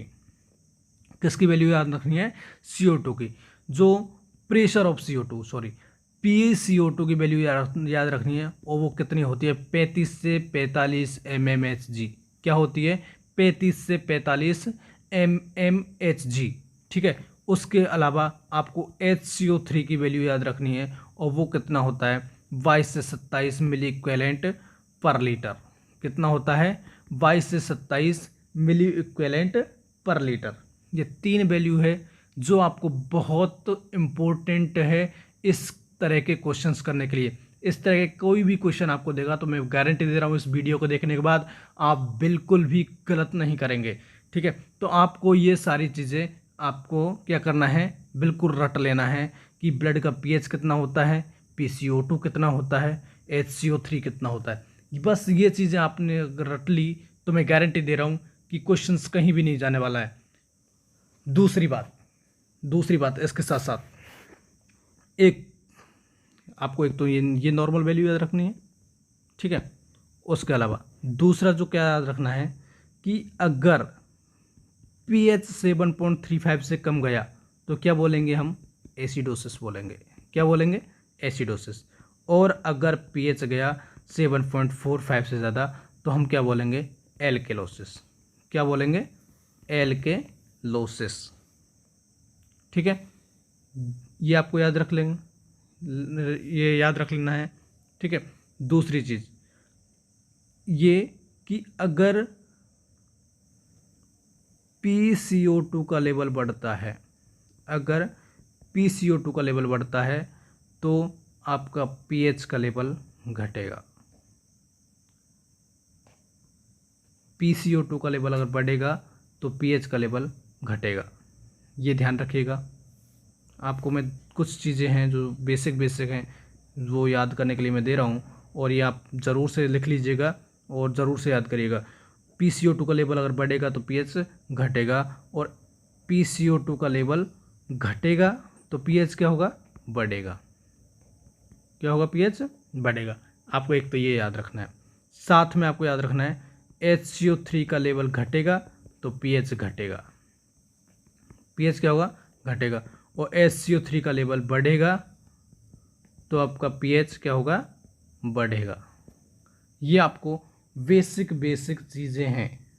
3 चीज़ें मैंने बताई है, एक तो नॉर्मल वैल्यू, एक pH के कम होने पर क्या होता है, ज़्यादा होने पर क्या होता है, एक CO2 बढ़ेगा तो pH घटेगा, CO2 घटेगा तो pH बढ़ेगा, HCO3 घटेगा तो pH घटेगा, HCO3 बढ़ेगा तो pH बढ़ेगा। ये सारी चीज़ें आपको याद रख लेनी है, ठीक है। अगर आपने ये याद कर लिया तो 100% है कि आप क्वेश्चंस को सही करेंगे, ठीक है। अब क्वेश्चंस जो कह रहा है, हम क्वेश्चन पे बढ़ते हैं सीधा। और क्वेश्चन आपका क्या है, क्वेश्चन है आपका कि pH कितना है। इसको क्वेश्चन में से निकाल करके हम क्या बाहर रख लेते हैं, इसके वैल्यू इसकी बाहर रख लेते हैं। pH कितना है इसका, pH है 7.30 और PCO2 का लेवल है 50 mmHg। उसके अलावा HCO3 का जो वैल्यू है वो है आपका 22 मिलीक्वेलेंट पर लीटर, ठीक है, 22 मिलीक्वेलेंट पर लीटर। अब देख लीजिए इसमें क्या दिया गया है, मैं आपको बता रहा हूँ। जो CO2 है वो किससे रिलेटेड है, रेस्पिरेटरी से रिलेटेड। CO2 किससे रिलेटेड है, रेस्पिरेटरी से रिलेटेड। और HCO3 है, ये किससे रिलेटेड है, मेटाबॉलिक से रिलेटेड। HCO3 किससे रिलेटेड है, मेटाबॉलिक से, और CO2 किससे रिलेटेड है, रेस्पिरेटरी से रिलेटेड, ठीक है। अब हम बात करते हैं कि जो क्वेश्चन है इसमें क्या दिया गया है, pH का लेवल क्या है, 7.30। 7.30 का मतलब 7.35 से कम, 7.35 से कम, तो इसका मतलब क्या बोलेंगे, एसिडोसिस। क्या होगा इसमें, एसिडोसिस होगा। भैया ऑप्शन देख लीजिए, इसमें भी एसिडोसिस है, इसमें भी एसिडोसिस है, इसमें भी एसिडोसिस है, इसमें भी एसिडोसिस है। अगर यहाँ एल्किलोसिस का ऑप्शन होता तो हम सीधा सीधा कट कर देते। अगर क्वेश्चन में क्या होता, एसिडोसिस का लेवल, एसिडोसिस के अलावा एल्किलोसिस होता तो वो ऑप्शन कट हो जाता, ठीक है। लेकिन इसमें सारे एसिडोसिस है तो इनमें से कोई सा भी हो सकता है। दूसरी बात, पेशेंट को 100% ये तो कंफर्म हो गया कि क्या है, एसिडोसिस है। लेकिन कौन सा एसिडोसिस है अभी तक हमने ये नहीं देखा है, सिर्फ हमने pH का वैल्यू देखा, और pH के वैल्यू से हमको पता चला क्या है, पेशेंट को एसिडोसिस है। ये सारा रिपोर्ट आपको कहाँ है, ABG रिपोर्ट में आता है। किसमें, ABG, ठीक है। ABG जब आप करते हैं तो कौन सा टेस्ट करते हैं, एलन टेस्ट। कौन सा टेस्ट करते हैं, एलन टेस्ट। कब करते हैं, ABG लेने से पहले, ABG लेने से पहले एलन टेस्ट करते हैं, ठीक है। तो एसिडोसिस है पेशेंट को, कैसे पता चला कि 7.30 क्या है, pH है। अब हम बात करते हैं PCO2 का। क्या बात करते हैं, PCO2। PCO2 क्या है? बढ़ा हुआ। PCO2 बढ़ा हुआ है, और मैंने क्या बोला था कि अगर PCO2 बढ़ा होता है तो pH घटता है। तो क्या क्वेश्चन में ये चीज़ हो रही है क्या? देखिए, PCO2 बढ़ा हुआ है तो pH घटता है। हाँ भैया, PCO2 भी बढ़ा हुआ है यहाँ पे, और pH भी घटा हुआ है। इसका मतलब जो pH घटाया, किसने घटाया है? PCO2 ने घटाया है। ठीक है, अगर PCO2 ने आपका pH घटाया है तो इसका मतलब मैंने क्या बोला था? रेस्पिरेटरी। PCO2 किससे रिलेटेड है? आपका रेस्पिरेटरी से। तो ये जो एसिडोसिस है, ये कौन सा एसिडोसिस है? रेस्पिरेटरी एसिडोसिस है। ठीक है, रेस्पिरेटरी एसिडोसिस है। कौन सा एसिडोसिस है? Respiratory acidosis. तो जो आपके मेटाबॉलिक एसिडोसिस के ऑप्शन है, इनको तो कट कर दीजिए। मेटाबॉलिक एसिडोसिस के ऑप्शन कट कर दीजिए, क्योंकि ये जो पीएच बढ़ा है, सॉरी घटा है, तो किसके बढ़ने से घटा है? CO2 जब बढ़ा था तभी पीएच घटा था। तो इसलिए आपके मेटाबॉलिक के सारे ऑप्शन, ये दोनों ऑप्शन कट गए। अब बचा respiratory acidosis compensated, respiratory acidosis uncompensated. अब लोचा है कंपनसेटेड है कि अनकंपनसेटेड है, ये आपको ध्यान देना पड़ेगा। इस पे थोड़ा सा लोचा है, आपको देखना पड़ेगा कि रेस्पिरेटरी एसिडोसिस से कंपनसेटेड है कि अनकंपनसेटेड है। अब मैं आपको इस कंपनसेटेड और अनकंपनसेटेड का बिल्कुल एक ईजी फॉर्मूला बता रहा हूँ, बिल्कुल ईजी फॉर्मूला। अगर आपका पीएच नॉर्मल वैल्यू में है, 3.5 के आसपास है, नॉर्मल वैल्यू में है, तो आपका जो ऑप्शन में जो राइट आंसर देंगे आप क्या देंगे? कंपनसेटेड वाला देंगे। अगर पीएच कैसे है? नॉर्मल वैल्यू में। कंपनसेटेड का मतलब क्या होता है? कंपनसेटेड का मतलब होता है कि उसने कंपनसेट कर लिया है। जो पीएच घटा बढ़ा था, अगर घटा होगा तो भी, बढ़ा होगा तो भी, किसने कंपनसेट कर लिया है? SCO3 ने कंपनसेट कर लिया है। अगर CO2 ने बढ़ाया है तो, और SCO3 ने बढ़ाया तो किसने कंपनसेट कर लिया? CO2 ने कंपनसेट कर लिया। और कंपनसेट करने का मतलब है कि जो पीएच घटा या बढ़ा था उसको नॉर्मल वैल्यू में लिया है। और जब पीएच नॉर्मल वैल्यू में अगर आपका आ गया है तो क्या हो जाएगा? कंपनसेटेड। तो मैं सीधा सीधा बता रहा हूँ आपको कि पीएच अगर नॉर्मल वैल्यू में दिया गया है आपका, तो आप कंपनसेटेड करेंगे। अगर नॉर्मल वैल्यू में नहीं है तो क्या करेंगे? अनकंपनसेटेड करेंगे। तो आपका इसमें पीएच नॉर्मल वैल्यू में है कि अब नॉर्मल वैल्यू में है? भैया कैसी वैल्यू में है? अब नॉर्मल वैल्यू में, तो अनकंपनसेटेड। क्या जाएगा? अनकंपनसेटेड। रेस्पिरेटरी एसिडोसिस तो मैंने बता ही दिया था। तो रेस्पिरेटरी एसिडोसिस कैसा है? अनकंपनसेटेड। कैसा है? अनकंपनसेटेड। तो आपको पता चल गया। अब हो सकता है आपको कोई भी वैल्यू दे दे, अब आपको कोई भी वैल्यू दे देगा, तो इसी तरह आपको निकालना है। जिस तरह मैंने एक एक चीज़ें आपको बताई है कि पीएच 7.35 से 7.45 होता है, PCO2 35 से 45 होता है, SCO3 22 से 27 होता है। अगर pH 7.35 से नीचे जाएगा तो एसिडोसिस, अगर pH 7.45 से ज़्यादा जाएगा तो एल्किलोसिस। फिर PCO2 इंक्रीज है तो pH घटेगा, और CO2 अगर घटेगा तो pH बढ़ेगा, SCO3 घटेगा तो pH घटेगा, SCO3 बढ़ेगा तो pH बढ़ेगा। CO2 रिलेटेड टू रेस्पिरेटरी और SCO3 रिलेटेड टू मेटाबॉलिक। ये चीज़ें अगर आपने रट ली, ये चीज़ें अगर आपको आ गई, तो इसमें कुछ भी वैल्यू दे दें, इसमें आपको कुछ भी वैल्यू दे दें, तो आप उसको कर 100% उसको कर सही कर देंगे। अब रही बात कंपनसेटेड अनकंपनसेटेड की, तो मैंने आपको कंपनसेटेड और अनकंपनसेटेड का एक सीधा सा फॉर्मूला बताया कि अगर आपका पीएच वैल्यू नॉर्मल है, अगर आपका पीएच वैल्यू नॉर्मल है तो कंपनसेटेड करेंगे, और अगर आपका पीएच वैल्यू एबनॉर्मल है तो आप अनकंपनसेटेड करेंगे। ठीक है, तो इसमें एबनॉर्मल है तो हमारा राइट आंसर क्या जाएगा? Respiratory acidosis uncompensated. Respiratory acidosis कैसा? अनकंपनसेटेड। समझ में आया? और अगर समझ में आया है, और अगर नहीं आया है, तो इसी क्वेश्चंस को आप, इसी वीडियो को आप बैक करिए, और बैक करके फिर से समझने की कोशिश करिए। 100% है आपको समझ में आएगा। और अगर समझ में आ गया है तो वीडियो को लाइक शेयर सब्सक्राइबर ज़रूर कर दीजिएगा। और इस तरह के वीडियोस लेने के लिए अगर आप वीडियो को लाइक शेयर सब्सक्राइब करेंगे तो हम लोग आपको आगे और भी वीडियो बना सकते हैं। ठीक है, तो कोशिश करिए, हमारा मनोबल बढ़ाने की कोशिश करिए। साथ में RS nursing career point Gorakhpur में ऑफलाइन बैच स्टार्ट होने जा रहा है। जो भी स्टूडेंट ऑफलाइन बैच में आना चाहता है, जो कि आपको ESIC एग्ज़ाम होगा लगभग मार्च अप्रैल में, DSSB एग्ज़ाम होगा लगभग मार्च अप्रैल में, रेलवे DSSB ESIC NHM का एग्ज़ाम भी लगभग मार्च अप्रैल तक ही जाएगा। ठीक है, तो मैं बता दूं, इन सब एग्ज़ाम की तैयारी के लिए आप लोग आरएस नर्सिंग कैरियर पॉइंट के ऑफलाइन बैच को ज्वाइन कर सकते हैं।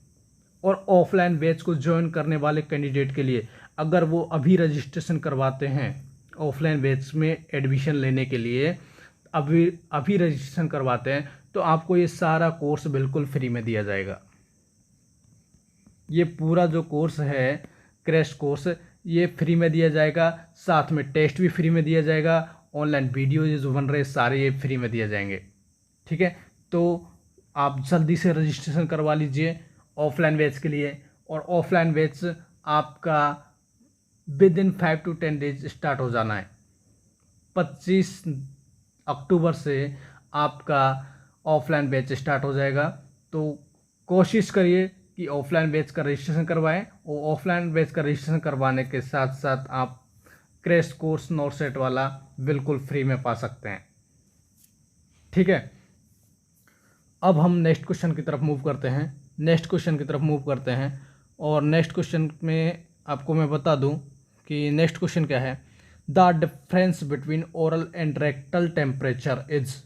The difference between oral and rectal temperature is. इस क्वेश्चन को करने से पहले मैं आपको एक क्वेश्चन और दे देता हूँ जो कि उसी से रिलेटेड है।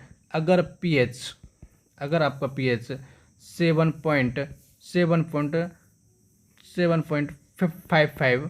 7.55 है और CO2 है, क्या PCO2 आपका है कितना 38, और SO3 आपका है 40। ठीक है, तो क्या आपका ABG की वैल्यू रहेगी? ये आप लोग खुद से करिएगा। नहीं अगर आता है आपको, ये इस क्वेश्चन का जवाब नहीं आता है, तो आप आरएस नर्सिंग कैरियर पॉइंट के 9672848848 इस हेल्पलाइन नंबर पर आप कॉल करके या फिर मैसेज करके आप पूछ सकते हैं कि सर ये क्वेश्चन मुझे नहीं समझ में आया, और इस क्वेश्चन को अगर नहीं समझ में आता तो एक बार फिर से वीडियो को वहीं से देखिएगा, तो 100% आपको सही कर देंगे। और नहीं करते तो आप बिल्कुल बेझिझक इस नंबर पर आप पूछ सकते हैं। ठीक है, ये क्वेश्चन आप करिएगा। नेक्स्ट क्वेश्चन पे हम मूव करते हैं, और नेक्स्ट क्वेश्चन की मैं बात करता हूँ कि the difference between oral and rectal temperature is. Oral and rectal temperature में डिफरेंस क्या है? ओरल एंड रेक्टल टेम्परेचर में क्या डिफरेंस है? ये क्वेश्चन में पूछा गया है। क्वेश्चन में जो ऑप्शन दिए गए हैं वो ऑप्शन है 0.5 degree Celsius, 1 degree Celsius, 1.5 degree Celsius, 2 degree Celsius. Questions को पढ़ने की कोशिश करिएगा। हर एक पॉइंट वैल्यू रखता है, हर एक पॉइंट आपका मायने रखता है कि इसका राइट आंसर क्या जाएगा। कितने स्टूडेंट हैं जो कि ऑप्शन बी इसका राइट कर रहे हैं? कितने स्टूडेंट इसका ऑप्शन बी राइट कर रहे हैं? अगर जो भी स्टूडेंट इसका ऑप्शन बी राइट कर रहे हैं तो मैं आपको बता दूं कि आप सभी बिल्कुल गलत है। ठीक है, तो इसका राइट आंसर क्या जाएगा? इसका राइट आंसर आपका जाएगा 0.5 डिग्री सेल्सियस। और क्यों में जाएगा ये मैं आपको बता दूं कि ओरल जो टेम्परेचर होता है नॉर्मल 98.6 डिग्री फ़ारेनहाइट होता है। कितना होता है? नॉर्मल कितना होता है? 98.6 डिग्री फ़ारेनहाइट। और रेक्टल की अगर बात करें तो रेक्टल से अगर लिया जाएगा तो 99.6 डिग्री फ़ारेनहाइट, मतलब 1 डिग्री प्लस में है। क्या रेक्टल टेम्परेचर 1 डिग्री फ़ारेनहाइट में है। कितना प्लस में है? 1 डिग्री फ़ारेनहाइट प्लस में है। तो 1 डिग्री फ़ारेनहाइट में प्लस में है, तो इसलिए आपका बी ऑप्शन गलत था, क्योंकि ऑप्शन जो दिया गया है सेल्सियस में दिया गया है। ऑप्शन जो दिया गया है सेल्सियस में दिया गया है, और सेल्सियस में जो बता दो कि ओरल का जो टेम्परेचर नॉर्मल जो होता है वो होता है 37 डिग्री सेल्सियस, और रेक्टल का जो टेम्परेचर होगा कितना होगा 37.5 डिग्री सेल्सियस। तो आपका जो राइट आंसर जाएगा तो कितना जाएगा 0. कितना बढ़ा हुआ है, कितना बढ़ा हुआ है 0.5 डिग्री सेल्सियस। तो राइट आंसर इसका क्या जाएगा 0.5 डिग्री सेल्सियस। एक चीज़ और कि आपको ये चेंज करने का फॉर्मूला मैं आपको बता दूं, फ़ारेनहाइट से डिग्री सेल्सियस में या फिर डिग्री सेल्सियस से फ़ारेनहाइट में चेंज करने का जो फॉर्मूला है वो मैं आपको बता दूं। क्वेश्चन पूछा जा सकता है, हो सकता है आपको वैल्यू दे दे और उस वैल्यू को चेंज करवाएं, ठीक है। क्योंकि एम्स है, नॉर्सेट एग्जाम में 100% आपको डायरेक्ट क्वेश्चन नहीं पूछेगा। 100% आपको डायरेक्ट क्वेश्चन नहीं पूछेगा, कि हो सकता है कि अगर पूछेगा तो वो मतलब ऐसे क्वेश्चनों में काउंट होगा कि जो मतलब जो मैं कह रहा हूँ ना 80% क्वेश्चन ईजी आने वाले हैं उनमें काउंट करेंगे वो लोग, है ना। चांस कम है, लेकिन जो क्वेश्चन इससे बनेगा उसकी वैल्यू देंगे वो लोग, सेल्सियस की वैल्यू दे देंगे या फिर फ़ारेनहाइट की वैल्यू दे देंगे और उसको चेंज करवाने की आपसे बात करेंगे, ठीक है। तो कोशिश करिएगा आप उसको चेंज करने की भी। तो जो फॉर्मूला होता है सेल्सियस बराबर फ़ारेनहाइट माइनस 32 इंटू 5/9। क्या फॉर्मूला आता है सेल्सियस निकालने के लिए, फ़ारेनहाइट टू सेल्सियस निकालने के लिए क्या फॉर्मूला आता है, C बराबर F-32 इंटू 5/9, ठीक है। ये आपका टेम्परेचर चेंज करने का फॉर्मूला है। क्या आपका एक बार चेंज करके देखते हैं हम लोग जी, 98.6 डिग्री को चेंज करके देख लेते हैं 37 आता है कि नहीं आता है। बिल्कुल, F बराबर 98.6 डिग्री फ़ारेनहाइट लिखेंगे माइनस 32, ठीक है, इंटू 5/9। अब इसमें से इसको वैल्यू घटाएंगे, 98.6 में से 32 घटाएंगे तो कितना आएगा 6.6 इंटू 5/9। ए 0 से यहाँ 0 बढ़ा लें, कितना आएगा 5 एकम 5 और 40 180, और 180 का भाग आप अगर देंगे किसमें 666 में, अगर 180 का भाग देंगे तो कितना जाएगा आपका जो राइट आंसर जाएगा। इसको और काट लेते हैं, 3 2 से काट लेते हैं और इसको भी 2 से काटेंगे तो 2 नाम 18, 90 आ जाएगा। और 90 का मतलब है कि आप लोग इजीली इसको कवर कर देंगे। 90 का भाग देंगे तो कितना आएगा 9 दूनी 18, 9 3 27, 270, 3 7 6 13, 0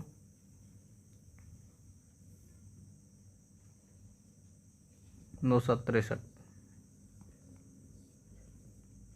तो 37 आ गया, 37 डिग्री सेल्सियस आ गया। आपका जो वैल्यू है 98.6 से क्या आ गया 37 डिग्री सेल्सियस।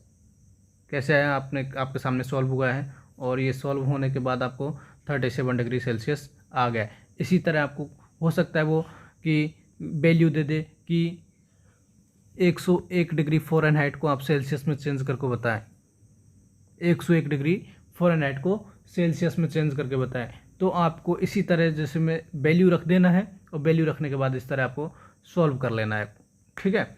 सॉल्व कर लेना है, जितना इजी हो सके उसको काट के अपना इजी बना लीजिए, और इजी बन जाएगा तो आप अच्छे से उसको भाग दे पाएंगे, अच्छे से उसको क्वेश्चन को कर पाएंगे, ठीक है। तो इस तरह आपको क्वेश्चन करना है। साथ ही साथ वैल्यू, एक चीज़ और बता दूं आपको, अभी यहाँ पूछा है ओरल और रेक्टल का, हो सकता है आपसे एक्जिला एंड रेक्टल का अंतर पूछ ले, एक्जिला टेम्परेचर और रेक्टल टेम्परेचर का अंतर पूछ ले। तो एक्जिला का अगर मान लिया जाए 97.6 डिग्री फ़ारेनहाइट रहेगा नॉर्मल, तो इसका कितना रहेगा रेक्टल का 99.6 डिग्री फ़ारेनहाइट, मतलब +2 का अंतर रहेगा। कितना अंतर रहेगा? +2 का। एक्जिला में रेक्टल में कितना रहेगा? +2 डिग्री फ़ारेनहाइट का, +2 डिग्री फ़ारेनहाइट का अंतर रहेगा। हो सकता है आपको घुमाने के लिए यहाँ क्या दे दें, एक्जिला का दे दें कि the difference between axilla and rectal temperature is. ठीक है, तो इस तरह भी आपको घुमा सकता है। तो आप लोग बिल्कुल क्वेश्चन ध्यान से पढ़ेंगे और इस तरह डायरेक्ट अटैक नहीं करेंगे क्वेश्चन पे, उसको अच्छे से पढ़ेंगे, अच्छे से पढ़ने के बाद अटैक करेंगे। और अटैक करेंगे इसका मतलब आप 100% श्योर होंगे तो ही आप करेंगे, 100% श्योर होंगे तो ही करेंगे, क्योंकि आपको पता है कि 1/3 नेगेटिव मार्किंग है। और 1/3 नेगेटिव मार्किंग का मतलब है कि एक भी क्वेश्चन आपको गलत नहीं करना है। आपके अकॉर्डिंग एक भी क्वेश्चन गलत नहीं करना है। ठीक है, 1/3 नेगेटिव मार्किंग है।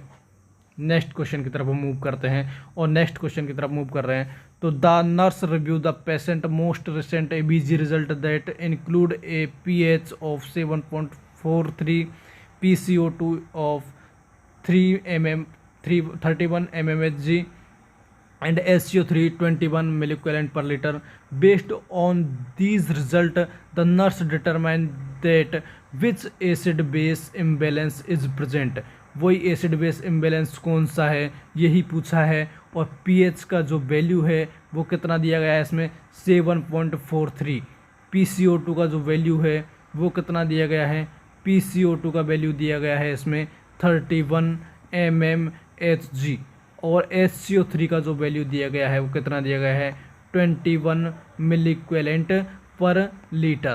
कितना दिया गया है 21 मिलीक्वेलेंट पर लीटर। ठीक है, अब हम क्वेश्चन सॉल्व करते हैं। सबसे पहले हमको पीएच देखना है, और सबसे पहले जब पीएच देखना है तो आपको देख लेना है कि पीएच क्या है आपका। इसमें 7 नॉर्मल कितना होता है 7.35 से लेकर के 7.45 होता है। नॉर्मल कितना होता है 7.35 से लेकर के 7.45 होता है। ठीक है, तो इसमें जो पीएच दिया गया है नॉर्मल दिया गया है, पीएच जो दिया गया है नॉर्मल दिया गया है। आप ना तो एसिडोसिस बोल सकते ना फिर एल्कलोसिस बोल सकते, ना तो एसिडोसिस बोल सकते, क्योंकि मैंने बताया था कि 7.35 से कम को एसिडोसिस बोलेंगे और 7.45 से ज़्यादा को क्या बोलेंगे, एल्कलोसिस बोलेंगे। लेकिन एक चीज़ और बताई थी साथ में, ध्यान रखिएगा, कंपनसेटेड में नॉर्मल वैल्यू मिलेगी। ये भी मैं आपको बताया था कि कंपनसेटेड में नॉर्मल वैल्यू मिलेगी। इसका मतलब यहाँ नॉर्मल वैल्यू है तो आपको अनकंपनसेटेड के सारे ऑप्शन कट कर देने, अनकंपनसेटेड के सारे ऑप्शन कट कर देने। क्यों? क्योंकि मैंने बताया था कंपनसेटेड में आपको नॉर्मल वैल्यू मिलेगी, और कंपनसेटेड में नॉर्मल वैल्यू आपको अभी मिल गई है इस क्वेश्चन में। और इस क्वेश्चन में जब नॉर्मल वैल्यू मिली तो इसका मतलब क्या कि आप एसिडोसिस करेंगे कि एल्कोलोसिस करेंगे, जिसके नज़दीक अगर होगा, अगर एसिडोसिस की वैल्यू के नज़दीक होगा तो एसिडोसिस करेंगे, और एल्कोलोसिस की वैल्यू के नज़दीक होगा तो एल्कोलोसिस करेंगे। बताइए क्या है, 7.45 के नज़दीक है कि 7.35 के नज़दीक के, ये वैल्यू 7.45 के नज़दीक है, मतलब एल्कोलोसिस के नज़दीक है, मतलब एल्कोलोसिस के नज़दीक है। तो आप क्या करेंगे, एल्कोलोसिस करेंगे। क्या करेंगे, एल्कोलोसिस। क्यों? क्योंकि कंपनसेटेड हो गया है। मैंने बताया था कंपनसेटेड में नॉर्मल वैल्यू आएगा, ये आपको बताया था पहले। ठीक है, तो कंपनसेटेड में नॉर्मल वैल्यू आएगा, इसीलिए मैंने इसको क्वेश्चन को दोबारा पुटअप किया है यहां पर। उस क्वेश्चन में और इस क्वेश्चन में डिफरेंस करने के लिए मैंने आपको ये क्वेश्चन यहां दिया है, और ये पीएच का नॉर्मल वैल्यू आने पर क्या आपको करना है, इसी को समझाने की वजह से मैंने आपको यहां दिया है। ठीक है, तो जो एल्कलोसिस का जो मैटर है, मैंने कोशिश किया क्योंकि ये पीएच है एल्कलोसिस के नज़दीक है, इसलिए हमने क्या किया है, एल्कलोसिस किया है। अब इस क्वेश्चन में जो किया जाएगा तो एल्कलोसिस राइट आंसर जाएगा। और मैंने आपको बताया था कि नॉर्मल वैल्यू अगर है तो अनकंपनसेटेड कर देना है, तो ये तो कट गया, ये भी कट गया। तो कौन सा बचा, ए बचा और बी बचा, और ए और बी में से हम कौन सा करेंगे, एल्किलोसिस बचा है तो एल्किलोसिस करेंगे भैया। तो एल्किलोसिस करेंगे तो राइट आंसर क्या जाएगा आपका, बी राइट आंसर जाएगा, ए गलत हो जाएगा क्योंकि एसिडोसिस आ रहा है, क्योंकि एसिडोसिस आ रहा है और प्रश्न क्वेश्चन में क्या है, एल्किलोसिस है। बट हम इसको यहीं नहीं छोड़ेंगे। अब कौन सा एल्किलोसिस है, हो सकता है कि ऑप्शन में ये दे दिया होता कंपनसेटेड मेटाबॉलिक एल्किलोसिस, कंपनसेटेड मेटाबॉलिक एल्किलोसिस अगर दे दिया होता तब हम कौन सा करते, तो वो भी हमको बताना है कि क्या है और क्यों है। ठीक है, एल्किलोसिस तो है लेकिन एल्किलोसिस कौन सा एल्किलोसिस है वो हमको देखना है। तो CO2 का जो लेवल है नॉर्मल वैल्यू है कि कम है कि ज़्यादा है, CO2 का जो लेवल है कम है कि ज़्यादा है, CO2 का लेवल क्या है आपका, कम की तरफ है। किसकी तरफ है, कम की तरफ, क्योंकि जो PCO2 का जो नॉर्मल वैल्यू मैंने बताया था, कितना बताया था, 35 से लेकर के 45 बताया था, तो ये 31 है तो क्या है, कम है। और मैंने आपको बताया था कि PCO2 अगर घटेगा तो क्या होगा, pH बढ़ेगा। क्या होगा, pH बढ़ेगा। मतलब क्या कि यहाँ पर PCO2 घटा हुआ था, यहाँ पर PCO2 घटा हुआ था तो क्या हुआ, pH बढ़ा हुआ था। फिर किसने क्या किया, HCO3 नीचे के लेवल में है अपना, HCO3 कितना है, नॉर्मल कितना होता है 22 से 27, तो ये कम है। और मैंने आपको ये भी बताया था कि HCO3 जब घटेगा तो pH घटेगा। तो इसने क्या किया, PCO2 ने बढ़ाने का काम किया था जो कि ऊपर की वैल्यू की तरफ है, और जो HCO3 है ये घटाने की तरफ कर रहा था, और इसने घटाने की कोशिश करने के साथ साथ इसको घटा भी दिया है। इसीलिए तो हमने कंपनसेटेड बोला है। कंपनसेटेड क्यों बोला है, क्योंकि HCO3 ने इसको पूरी तरह कंपनसेट कर लिया है। लेकिन था कौन सा ये, अगर HCO3 कंपनसेट नहीं करता, अगर HCO3 22 के लेवल 21 के लेवल पे नहीं आता, या अपने 25 के लेवल के आसपास रहता, तो PCO2 का लेवल चाहे इतना होता लेकिन आपका pH कितना बड़ा होता, 7.43 से बढ़ा होता कि नहीं होता, क्योंकि HCO3 घटाया तब जाके pH और घटा है। तो कंपनसेट HCO3 ने किया है, लेकिन बढ़ाया किसने था, PCO2 ने बढ़ाया था। किसको, pH को। क्यों बढ़ाया था, क्योंकि जो PCO2 का लेवल कम हुआ है तभी तो pH बढ़ा है, और जो एल्किलोसिस आ रहा था बड़े की तरफ है, ये भी बड़े की तरफ है। इसका मतलब क्या कि रेस्पिरेटरी एल्किलोसिस हो रहा है, क्योंकि PCO2 बढ़ा रहा है pH को, और PCO2 बढ़ा रहा है तो कौन सा, रेस्पिरेटरी। और एल्किलोसिस तो मैंने बता दिया क्योंकि नज़दीक है इसलिए एल्किलोसिस। और कंपनसेटेड क्यों, क्योंकि नॉर्मल वैल्यू है, इसलिए कंपनसेटेड रेस्पिरेटरी एल्किलोसिस का राइट आंसर जाएगा। इस क्वेश्चन का राइट आंसर क्या जाएगा, कंपनसेटेड रेस्पिरेटरी एल्किलोसिस। टाइम ज़्यादा नहीं है, नहीं तो ऑफलाइन बैच में इतने क्वेश्चन करवाता इसी के कि आपके टिप्स पे ये सारी चीज़ें हो जाती। ठीक है, बट अगर नहीं समझ में आता तो रिपीट आप वीडियो देख सकते हैं। 100% है कि आपको ये वैल्यू याद होने के बाद, नॉर्मल वैल्यू याद होने के बाद 100% इसको इस तरह के क्वेश्चंस को आप सही कर देंगे।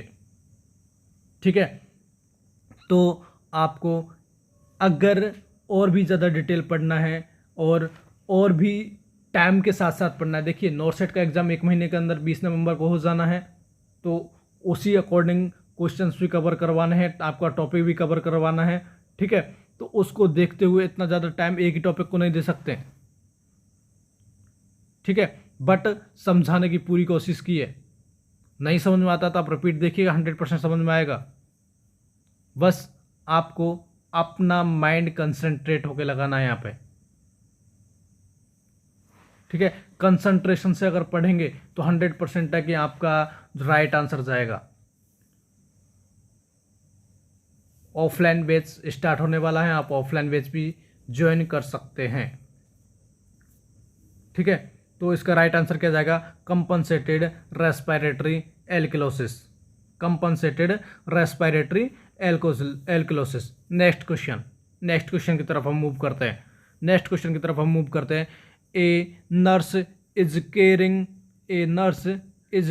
Caring for a patient with nasogastric tube that attached to low suction. Which acid disorder which acid base disorder is most likely to occur in this patient? A nurse is caring for a patient. एक nurse एक patient की care कर रही है और वो patient कैसा है, नेजोगैस्ट्रिक ट्यूब के साथ साथ है, और वो नेजोगैस्ट्रिक ट्यूब किसके साथ अटैच है, एक लो सक्शन के साथ साथ, मतलब उसमें सक्शन हो रहा है थोड़ा थोड़ा, लो सक्शन के साथ साथ अटैच है। तो इस तरह के पेशेंट में आपको कौन सा एसिड बेस बैलेंस का डिसऑर्डर देखने को मिलेगा? क्वेश्चन में क्या पूछा है कि एक पेशेंट है, उसमें एनजी ट्यूब लगा हुआ है और एनजी ट्यूब लगा होने के कारण उसमें लो सक्शन भी हो रहा है, और लो सक्शन हो रहा है मतलब एनजी ट्यूब में से सक्शन किया जा रहा है थोड़ा थोड़ा, ठीक है। उस एनजी ट्यूब में सक्शन होने वाले पेशेंट में आपको कौन सा एसिड बेस इम्बैलेंस देखने को मिलेगा, कौन सा एसिड बेस डिसऑर्डर देखने को मिलेगा? मेटाबॉलिक एसिडोसिस मिलेगा कि मेटाबॉलिक एल्किलोसिस मिलेगा, या फिर रेस्पिरेटरी एसिडोसिस मिलेगा कि रेस्पिरेटरी एल्किलोसिस मिलेगा?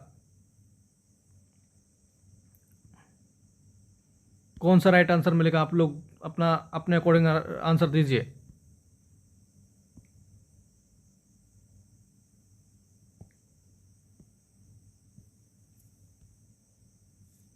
आप लोग अपने अकॉर्डिंग आंसर दीजिए, क्या आंसर देना चाहते हैं? हाँ, मुझे पता है ज़्यादातर स्टूडेंट ने इसका आंसर बिल्कुल राइट दिया होगा, और राइट दिया होगा, बहुत अच्छी बात है।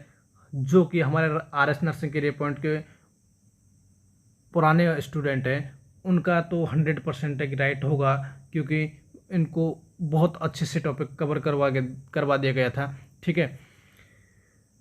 राइट आंसर इसमें क्या जाएगा वो हमको नोटिस करना है। एनजी ट्यूब अगर डला हुआ है, एनजी ट्यूब डला हुआ है, सक्शन हो रहा है, तो HCl आपका बाहर निकलेगा, आपका HCl बाहर निकलेगा। और HCl क्या होता है? एसिडिक होता है, और एसिडिक मटेरियल जब बाहर निकलेगा तो आपकी बॉडी में क्या किसकी मात्रा बढ़ेगी? एल्किलोसिस होगा। क्या होगा? एल्किलोसिस होगा। क्या होगा? एल्किलोसिस।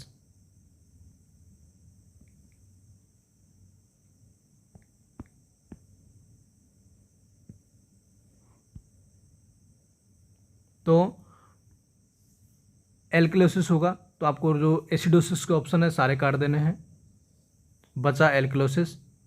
और किसकी वजह से हो रहा है? HCl निकला है, आपका मेटाबॉलिक से रिलेटेड है, और मेटाबॉलिक से रिलेटेड है इसका मतलब क्या? मेटाबॉलिक एल्किलोसिस होगा, क्योंकि HCl निकला तो क्या हुआ? एसिडिक मीडियम बाहर निकल गया, और एसिडिक मीडियम बाहर निकल गया तो आपकी बॉडी किस में जाएगी? एल्किलोसिस में जाएगी, और एल्किलोसिस में जाएगी तो कौन सा एल्किलोसिस? मेटाबॉलिक एल्किलोसिस। इस तरह आपको क्वेश्चन कवर करने हैं। साथ में कुछ क्वेश्चंस में कवर करवा दूँ, जिस भी क्वेश्चन में अस्थमा है ना, कोई भी रेस्पिरेटरी डिजीज जिनमें क्या होता है, CO2 की मात्रा आपके शरीर के अंदर बढ़ेगी। अब मैंने बताया था कि अगर आपके अंदर CO2 की मात्रा बढ़ी तो pH क्या होगा? घटेगा। ये मैंने बताया था ना। तो अगर मान लीजिए जैसे अस्थमा वाली कंडीशन हुई, ठीक है, कोई भी डिसऑर्डर हुआ रेस्पिरेटरी का जिसमें CO2 का क्या हुआ? CO2 इंक्रीज हुई, उन सभी डिसऑर्डर में CO2 अगर इंक्रीज हो रही है, उन सभी डिसऑर्डर में क्या होगा? pH आपका कम होगा, और pH कम होगा मतलब एसिडोसिस होगा। और एसिडोसिस हो रहा है, कौन सा एसिडोसिस हो रहा है? CO2 की वजह से हो रहा है, तो कौन सा होगा? Respiratory acidosis. कौन सा होगा? Respiratory acidosis. इस तरह आपको क्वेश्चंस कवर करने होते हैं। अब कोई भी डिजीज का नाम दे दे, वो कोई भी डिजीज रेस्पिरेटरी, कोई भी डिजीज, अस्थमा दे दें, ठीक है। उसके अलावा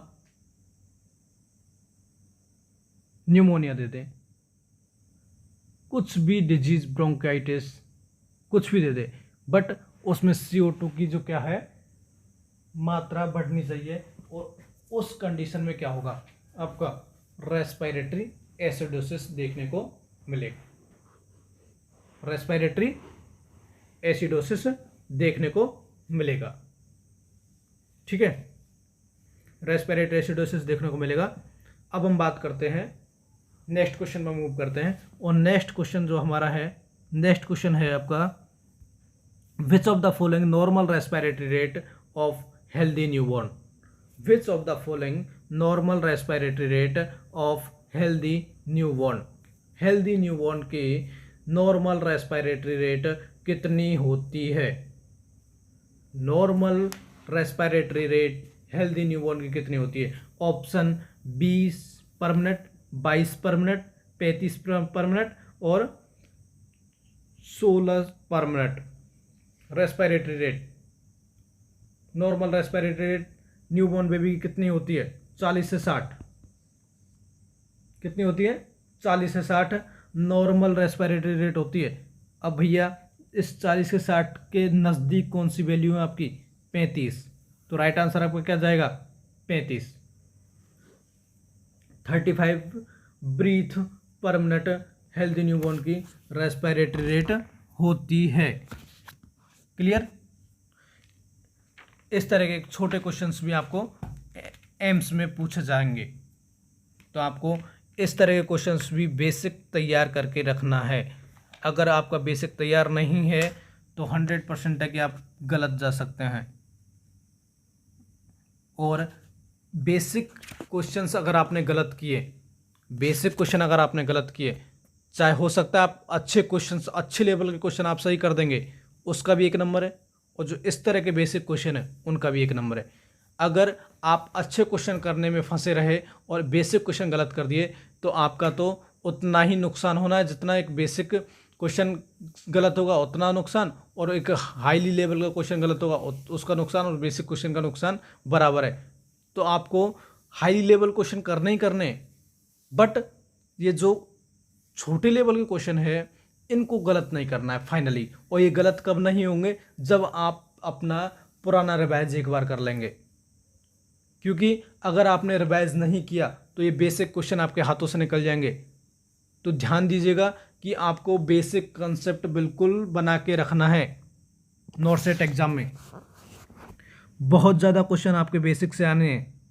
ठीक है, नेक्स्ट क्वेश्चन की तरफ मूव करते हैं। As per American Heart Association 2021 guideline 2021 के अकॉर्डिंग, कौन से अकॉर्डिंग? अमेरिकन हार्ट एसोसिएशन के अकॉर्डिंग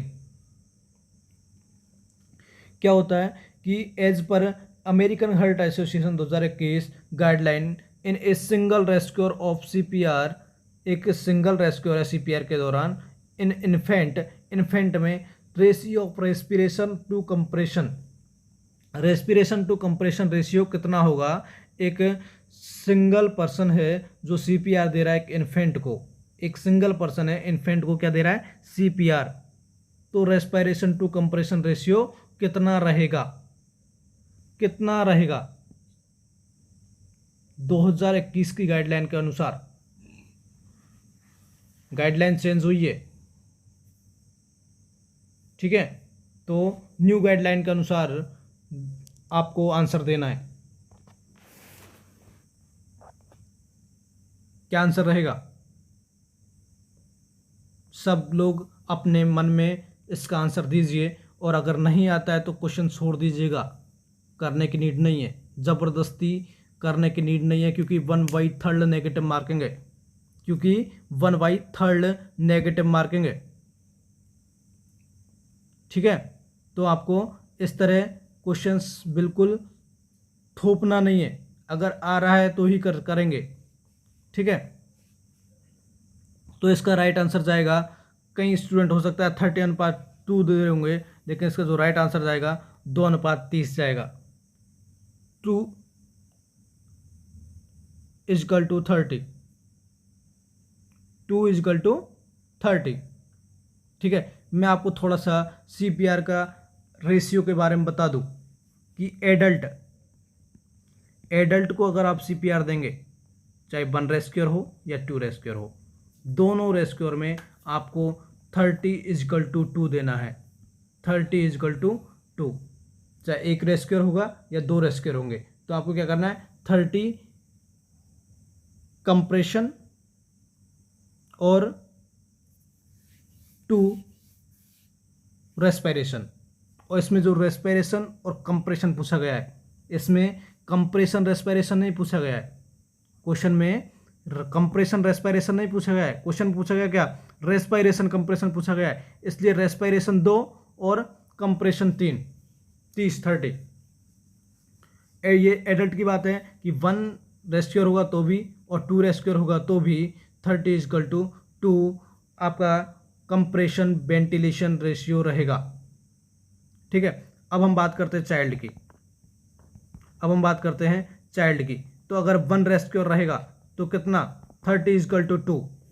अगर 1 रेस्क्योर रहेगा तो कितना, 3 कंप्रेशन 2 रेस्पिरेशन। और अगर 2 आपके बचाने वाले हैं, 2 रेस्क्योर है तो 15 कंप्रेशन और 2 रेस्पिरेशन। 15 compression 2 respiration. ठीक है, ये आपका चाइल्ड का है। तो क्वेश्चन में क्या दिया गया है आपको, 1 सिंगल रेस्क्योर। क्या दिया गया है, सिंगल रेस्क्योर। तो मैं बता रहा हूं चाइल्ड का सिंगल रेस्क्योर का जो रेशियो है 30:2। बट 30:2 कौन सा रेशियो है, ये compression ratio, compression respiration ratio है, ना कि रेस्पिरेशन कंप्रेशन रेशियो है। क्वेश्चन में क्या पूछा गया है, रेस्पिरेशन कंप्रेशन पूछा गया है। तो रेस्पिरेशन 2, कंप्रेशन 30। तो रेस्पिरेशन कंप्रेशन पूछा गया तो आपका राइट आंसर क्या जाएगा, 2:30।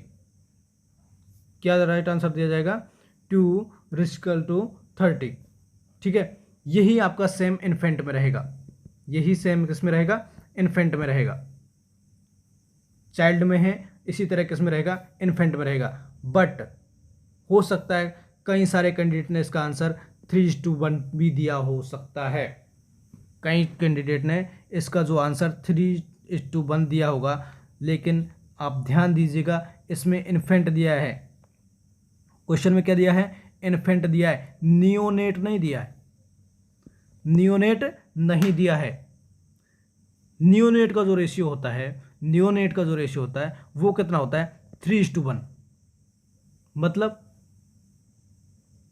3 कंप्रेशन 1 रेस्पिरेशन, 3 कंप्रेशन और 1 रेस्पिरेशन, ये रेशियो रहेगा किसका, नियोनेट के लिए। मतलब 1 मिनट में आपको 90 कंप्रेशन कर देने हैं और 30 रेस्पिरेशन कर देने हैं नियोनेट में। क्योंकि आपको पता है कि नियोनेट में जो रेस्पिरेटरी रेट है वो ज़्यादा होती है, तो आपको यहाँ भी रेस्पिरेशन की ज़्यादा नीड होगी।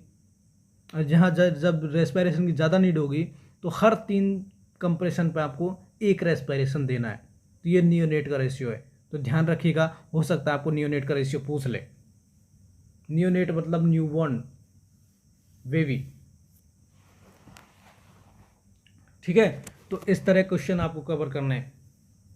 अगर हो सकता है आपको क्वेश्चन आ रहा होगा फिर भी आपने 30:2 कर दिया होगा, तो इस तरह की गलती नहीं करनी है, इस तरह की गलती नहीं करनी है आप लोगों को।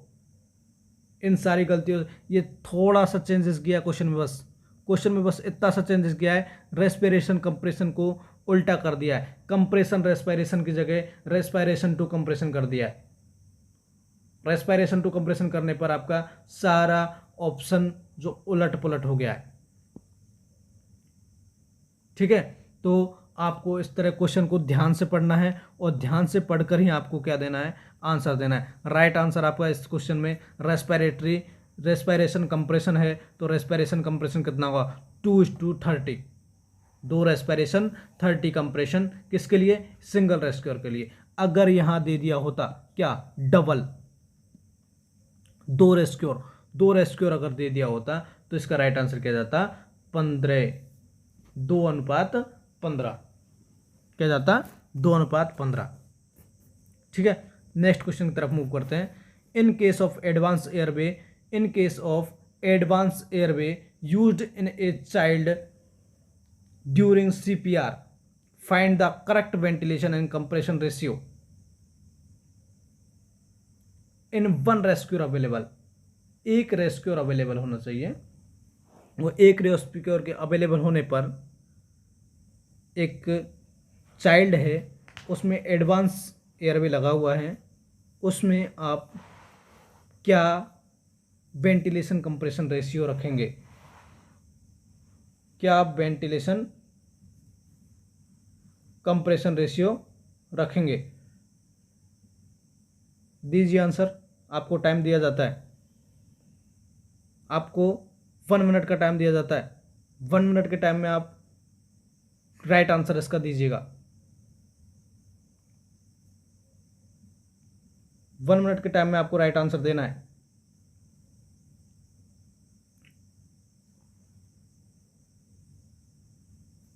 Option 30:2, continue ventilation with 30 compression. 15:2, continue compression and 1 breath every 2 to 3 second. Advance airway, advance airway का मतलब, एडवांस एयरवे लगा है इसका मतलब क्या, ईटी ट्यूब लगा हुआ है। क्या लगा हुआ है, ईटी ट्यूब लगा हुआ है पेशेंट को, ठीक है, एडवांस एयरवे का मतलब। अब दीजिए आंसर आप लोग, अब दीजिए आंसर। मैं बता दे रहा हूं, आप लोग 100% गलत आंसर देंगे, सब के सब गलत आंसर देंगे 100%, ठीक है। इसका राइट आंसर, इसका राइट आंसर जाएगा continue compression and 1 breath every 2 to 3 second. Continue compression and 1 breath every 2 to 3 second. अब क्यों, मैं आपको बता दे रहा हूँ थोड़ा सा। न्यू गाइडलाइन के अनुसार जो चाइल्ड है, जो चाइल्ड है उसके न्यू गाइडलाइन के अनुसार आपको बता रहा हूँ। और जो न्यू गाइडलाइन है कब की है, लगभग 20 अक्टूबर 2020, 20 अक्टूबर 2020 के अकॉर्डिंग, न्यू गाइडलाइन के अकॉर्डिंग, न्यू गाइडलाइन 20 अक्टूबर 2020, 20 अक्टूबर 2020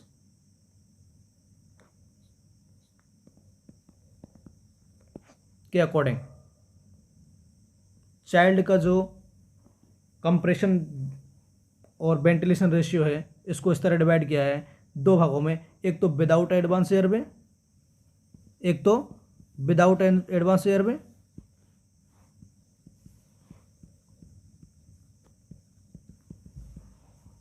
अगर इस तरह का पेशेंट है तो एक एडवांस एयरवे वाला पेशेंट है।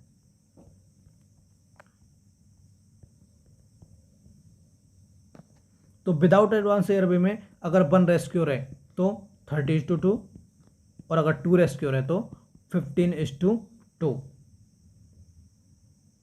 लेकिन जो एडवांस एयरवे वाला पेशेंट है, जो एडवांस एयरवे वाला पेशेंट है उसके लिए continue compression, continue compression and 1 breath every 2 to 30 minute, 2 to 3 second, 2 to 3 second. ये न्यू गाइडलाइन के अनुसार है।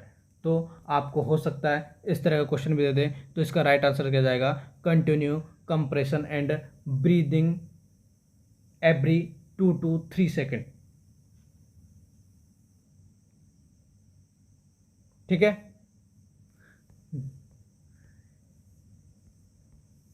अभी हम लोग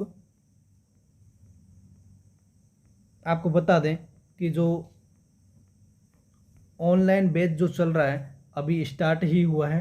जो भी कैंडिडेट ज्वाइन करना चाहता है आरएस नर्सिंग कोचिंग का ऑनलाइन प्लेटफॉर्म, तो आपको डाउनलोड कर लेना है RS nursing coaching mobile application. क्या डाउनलोड कर लेना है, RS nursing coaching mobile application download कर लेना है। RS nursing coaching mobile application download कर लेना है। उसमें आपको ये जो सारी वीडियोज़ हैं, सारी वीडियोज़ वहाँ अवेलेबल रहेंगी। यहाँ सिर्फ डेमो के लिए दिए जा रहे हैं, ठीक है। तो नॉर्थ स्टेट तक के सारी वीडियोज़ डेली के डेली आपको अपडेट वहाँ मिल जाएंगी। उसके अलावा आपको 15 टेस्ट का बताया गया है कि 15 टेस्ट आप लोग 15 टेस्ट फ्री में दे सकते हैं, जो कैंडिडेट ये बैच खरीद रहा है, ठीक है।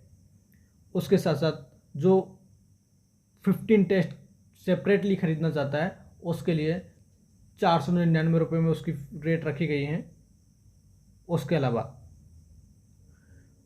आप लोग अपने फ्रेंड्स को ज़रूर बताइएगा इसके बारे में, और शेयर ज़रूर करिएगा, लाइक ज़रूर करिए, सब्सक्राइब करिए। Thank you, thank you, thank you.